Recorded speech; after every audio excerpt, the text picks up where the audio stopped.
Alrighty, we got us a few souvenirs here at Mary's Mill. I got me a nice tin little coffee cup, and I love these little soda caps.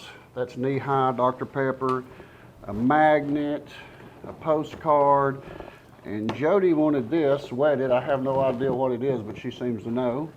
And Michelle is ringing us up, and then we're going to do 2 tours too to add on there. Oh, I see it. Look here. It goes right there. All pops up on the screen for you. All right, and we are at 4831. All righty. Do we just do it right here? Maybe. Yep, there you go. That easy for you. A little bit of modern technology in our historic site. So we got us a few souvenirs, and we're getting ready to take the tour of the mill.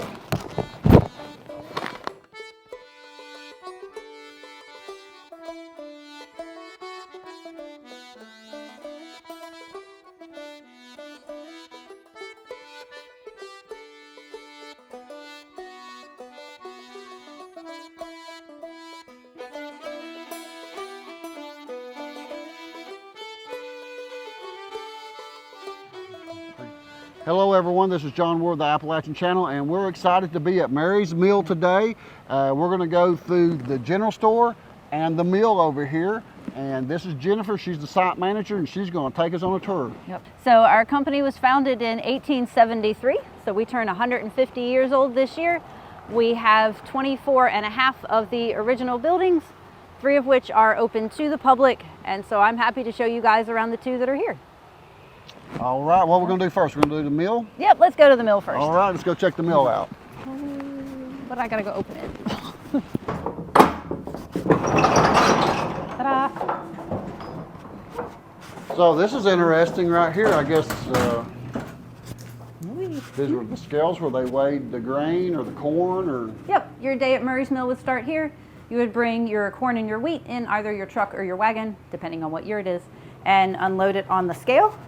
Mr. Murray would weigh it, and then from here he would take it inside and dump it in the bins. If any of it fell on the floor between here and there, it was swept into our 2 outside bins. There's 2 trap doors here on the front porch, where it was ground up into animal feed.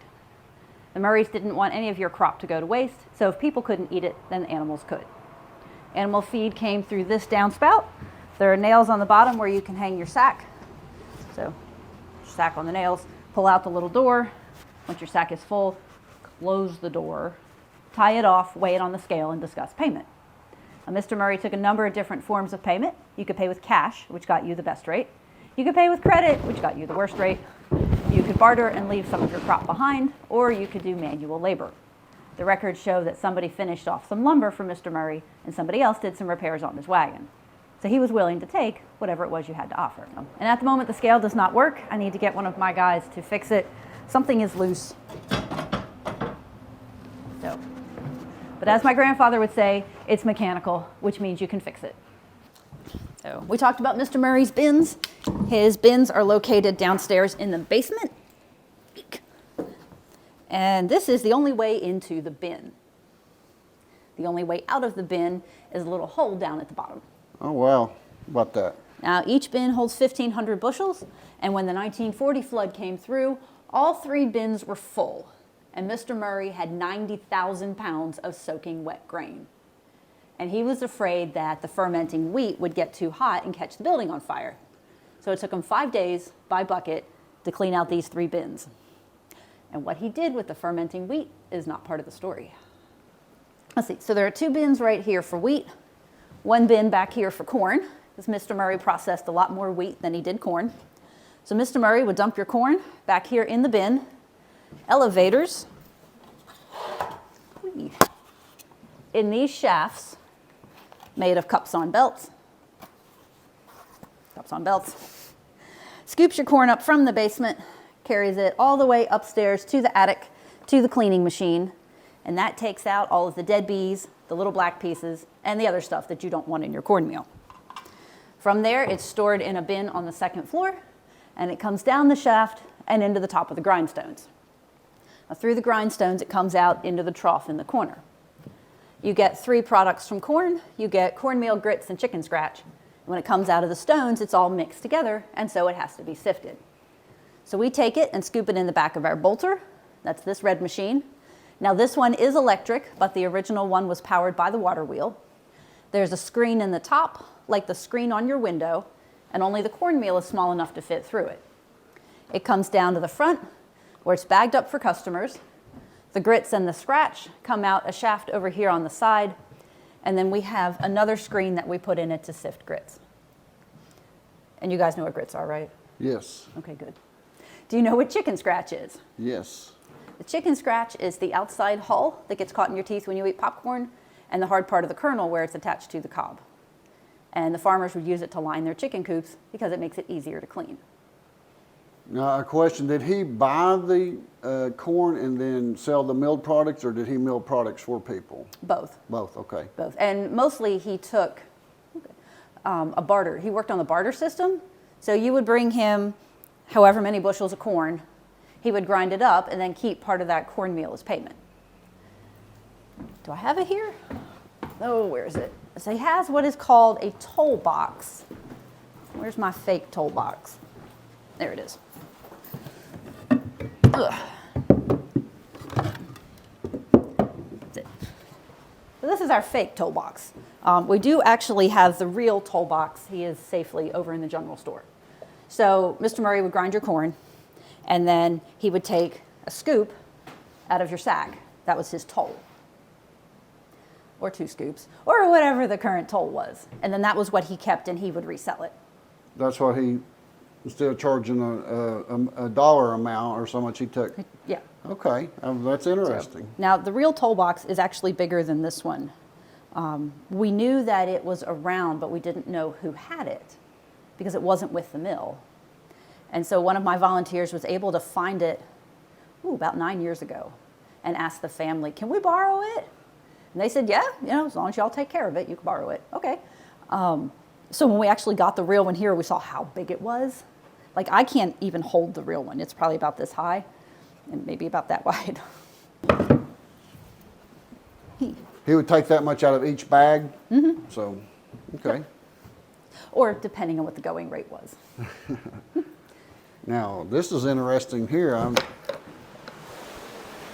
wow. Oh, while you're down here, can you take this ring? There's a nail on the wall over there that goes on.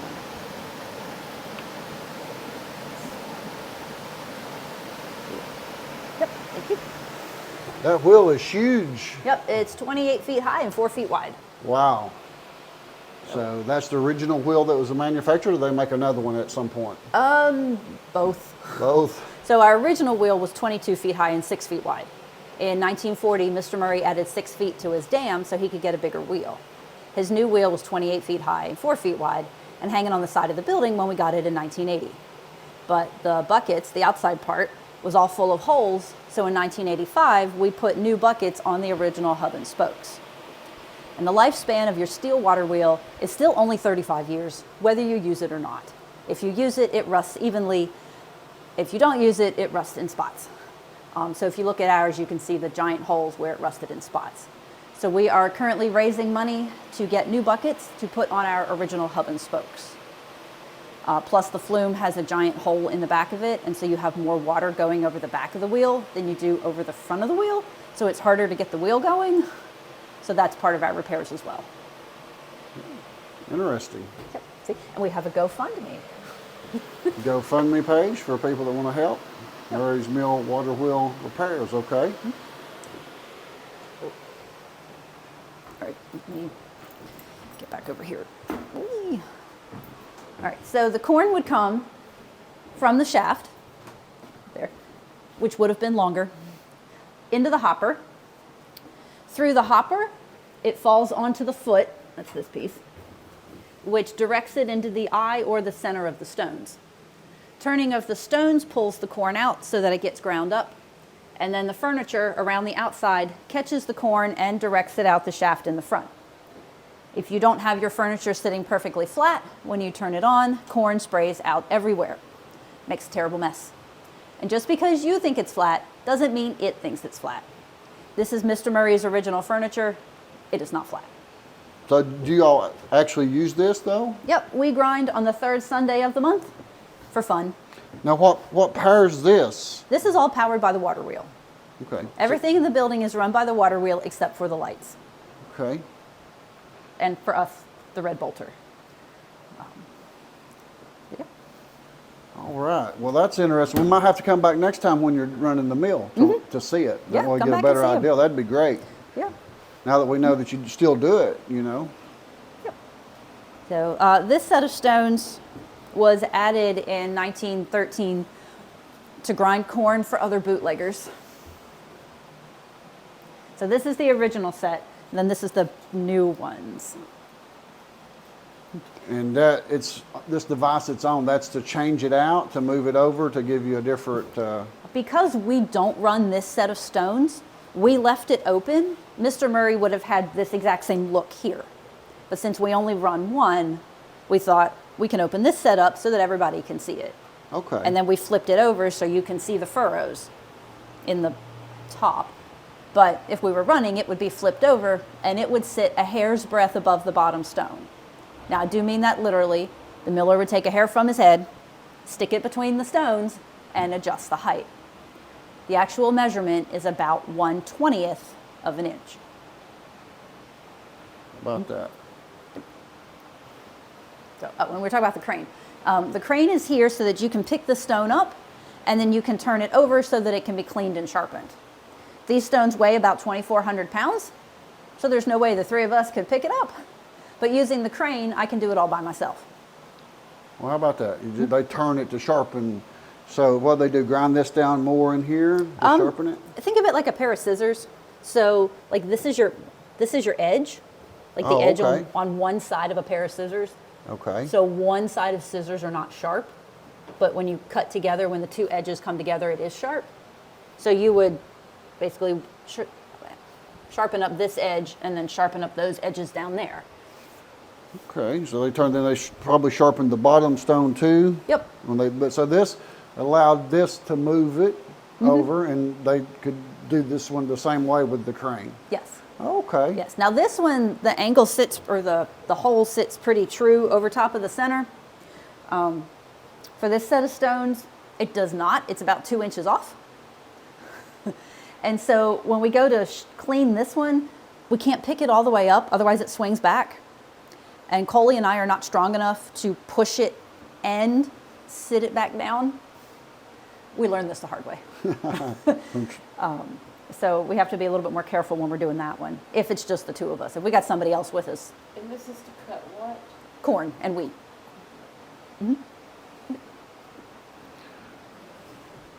All right. Well, nice. Yep.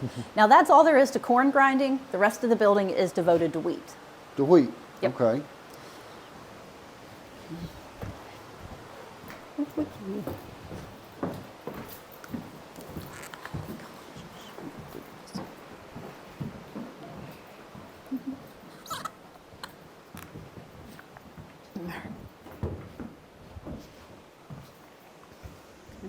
So these are Mr. Murray's roller mills. This is what he would use to grind the wheat. Each machine has 2 sets of pins, or rollers, and the wheat falls down in between them and is crushed, as opposed to the stones where it gets ground up. So Mr. Murray would dump your wheat in the bins. Elevators on the back wall take it from the basement upstairs to the attic to a different cleaning machine, and that takes out all of the wild onions, garlic, and dock, and other things that you don't want in your flour. From there, it's stored in a bin on the 2nd floor, and it comes down the back shaft and into the back side of this first machine. Through the pins, it goes down to the basement, up another elevator to a different bolter on the 2nd floor, which sifts it. If it fits through the screen on the bolter, it comes down the front shaft and onto the next set of pins. If it doesn't fit through the screen, it goes to the last shaft and goes through the last set of pins. And it has to go through all 10 sets of pins before it's considered flour. The process is called gradual wheat grinding. I see some, looks like glass. Is that so they can see if it's clogged up or something maybe? Yep. So this is your whole wheat kernel after it's been cleaned. When it goes through the first set of pins, it looks a little bit more like oatmeal. It's just flat. The jars on the last machine are bleached white flour. The jar on the fourth machine is whole wheat flour. The bleaching was done upstairs, but I have the jars down here so that you can see the difference. When you grind wheat, you get a lot of white dust, and it's all floating in the air. And you can still see it on any flat surface, even though we clean. That dust, while it's floating, is highly explosive.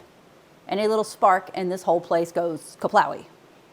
So that meant before Mr. Murray installed electricity in 1917, his guys could only work during the day.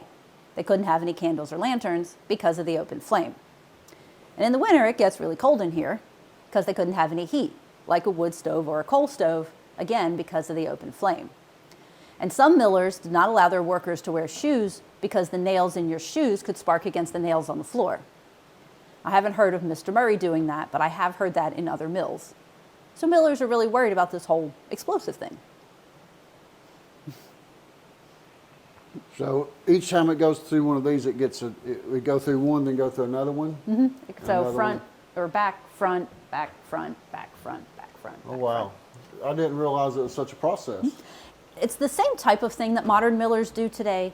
They have what are called roll stands, which are 6 sets of pins high. One roll stand can do about 300 pounds of flour an hour. Mr. Murray's whole building can do 300 pounds of flour an hour. And a modern mill will have a couple hundred roll stands, especially someone like Gold Medal or King Arthur. Oh, yeah. So you can see how a modern mill would put Mr. Murray out of business real quick. So modernization in the bigger factories hurt. Yeah.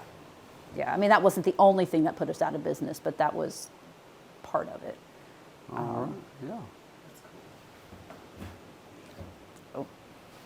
So these would have had belts on them, I Yes. guess, and going down through the floor right here Yep. at one time. When we were doing the restoration, we thought, well, we know we can't run these for various reasons. So what if we just draped the belts over the gears so that people who weren't mechanically inclined would understand how it worked? And Midstate Mills in Newton offered to give us some of their old belts. And OSHA said, if you do that, we won't let anyone in the mill. And we said, but it doesn't work. And they went, so? Mr. Murray's belts are fine. You just can't have any new belts or any new old belts. Oh, So what you see are Mr. Murray's old belts. about that. That's interesting. They fulfill the safety reason that you're going to try to use them or something? I guess, I don't know. Like, it doesn't work. And it would take a lot of effort to make it work. So, no, all right. So I see all these boxes, chutes coming up and down. Yep. Wow. So Those are the elevators. the elevators, what you call elevators. Yep. So each set of pins has its own elevator. Well, let me rephrase that. Each screen on the bolter has its own elevator. I counted one time, but I don't remember how many elevators we Those up have. there elevators? Yes. So what force makes it go up and down? The mill itself has some way that it. The water wheel is The wa- attached to it's upstairs. The Okay. main shaft is upstairs for the elevators. Come look at this on this side. This will make more sense. I think it's this one. Yeah. So, like, that's what they look like in the shaft. Oh, okay. I didn't know. These belts you're showing us to begin with, this carries them up. So that's Yeah. turning to carry it up. Yeah, that Yep. makes a lot more sense now. So Yeah. each one of them's So like each one that. of those, yeah. Now, they're not all still there, because I think this one, that one's there. Oh, look, and there's a bug. I hate bugs. I got, yeah, that makes Yeah. that But they're makes, not all there. But, that really makes yeah. sense now. Okay, gotcha. yep. So anything that's vertical is an up, and it's a bucket elevator. Anything that's diagonal is down, and it uses gravity to move it. Nice. Very interesting. You want to see the basement? Sure. Well, I always love the basements. We love everything about it, though. I'll let you go first. All right.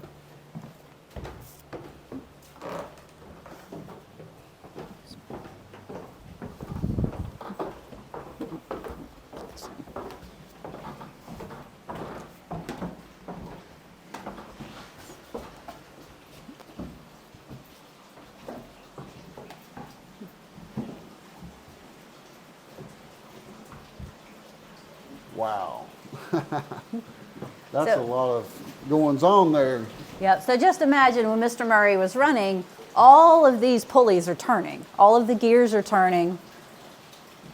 Like, although it's not as loud as you think it would be. It's not. So the water wheel's right outside the window to us. Okay. It's attached by a shaft to the large gear on the wall. That is your bull gear or your spur master wheel, and it turns at the same speed as the water wheel. So let's say 7 times a minute. It's attached to a smaller gear called the spur pinion, and that turns about 70 times a minute, and then across and up the bicycle chain to the little gear on the speed box, which turns about 240 times a minute. So with all those extra gears, Mr. Murray had enough power to run everything in the building at the same time, except for the lights. And that's only because he added the lights later. He said that the water wheel was rated at an 85 horsepower, but he only ever got 65 out of it. So the speed box divides the power between the grindstones down on the left and the roller mills and everything else here in front of us.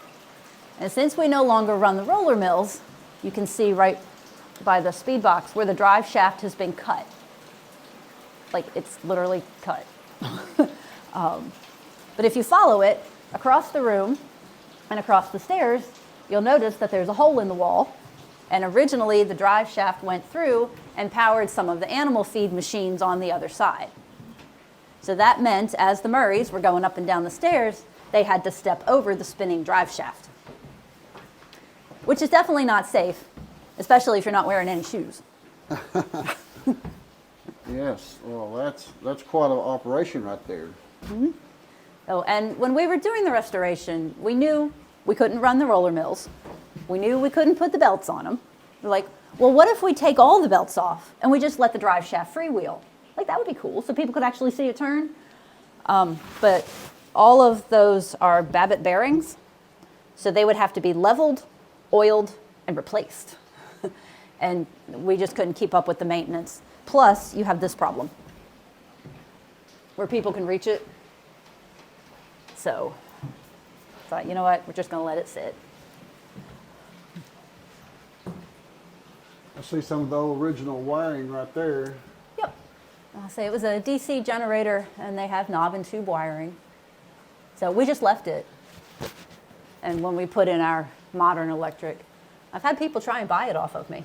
Oh, yeah? Yep. It's like, nope, goes with the building. Sorry. All righty. Well, interesting. So this is the wheat bolter. It sits on a 250-pound weight that's on an elbow. The top of it was attached to the drive shaft, and when it's on, it shakes much more violently than I can do. And if it weren't for these tension rods on the corners, the shaking of this machine would back all the nails out of the floor, and the building would fall over. But these are just wood, and they absorb the shock of the machine shaking around so that it can shake away without causing too many problems. So this is something that you use in the operation? Or No, not no, we usable? can't use this. We had thought about it originally, and so they replaced all the sleeves at the bottom because the old sleeves were gone. But, nah. I saw those looked like they were new, so I thought you might have got it working. No. I've seen one work Okay. in Sanford Milling Company in Henderson, North Carolina. It's actually a 4. But it was really cool. And again, it wasn't as loud as I thought it would be. So you imagine an operation like this being noisy, but it really wasn't. I'm sure parts of it are, but I was surprised. All right, so we've taken some of the trays out so you guys can see them, but imagine them sitting flat and then inside the machine.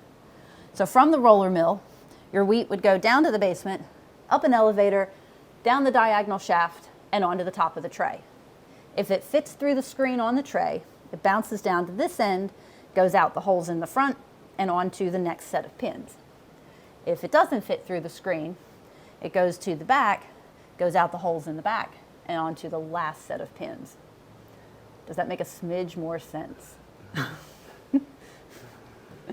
So you have basically your almost your chicken wire on this end. Right.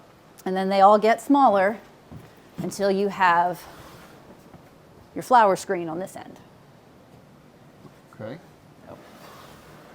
So that's what all these are. So the writing across the front talks about what size screen that you need for each one of your trays. Now the Sharpie is us, but if you look at the screens, the pencil writing is Mr. Murray. How many employees did he have in here to help him? During peak times, there were 4 guys who worked on a shift, and they did 12-hour shifts. Most of it was family, but not all of it. So the Mr. Murray who ran the mill had 10 children. His brother who ran the store had 12 children. So you had plenty of help to go around. It was just the guys who worked in the mill. Mr. Murray did not let women in the mill because he didn't want their hair and their skirts to get caught in the belts. When the kids got married, the in-laws worked here. When the grandchildren arrived, they all worked here. And one of the great-great-grandsons still works here. How about that? Let me do this. All right. So this is the most important piece of machinery in the entire building. This is a belt lacer. So this is what puts the teeth in the belts so that you can lace them together and run all of your machinery. So without this, the rest of the stuff doesn't run. So they'd make their own belts, or? Yes. Mr. Murray tried to use canvas belts, especially inside the elevators where something that wasn't easy to replace. However, if a belt broke during harvest season, he couldn't stop and wait for a new canvas belt to come in. So he would use leather belts to replace the canvas ones, because leather is cheap and leather is easy, and everyone has cows, but nowhere is there a cow with a hide long enough to stretch from the top to the bottom of your mill. So we had to piece them together. Well, every time you piece them together, you add a weak point in the belt. Hang on, I'm missing something. There it is. Okay. And there are different ways that you could lace them together, because leather stretches, leather shrinks depending on the temperature, the moisture, and such. So like you have the version with the teeth, like we would get from our belt lacer. You could nail them together if you were really desperate, but that's not really a good idea. It would lace them together with wire, but really the best one is the leather lacings up there, which allowed you to tighten and loosen the belt depending on the weather. Where canvas belts, they don't shrink, they don't stretch, but you got to order them, and then it's 6 to 8 weeks for delivery.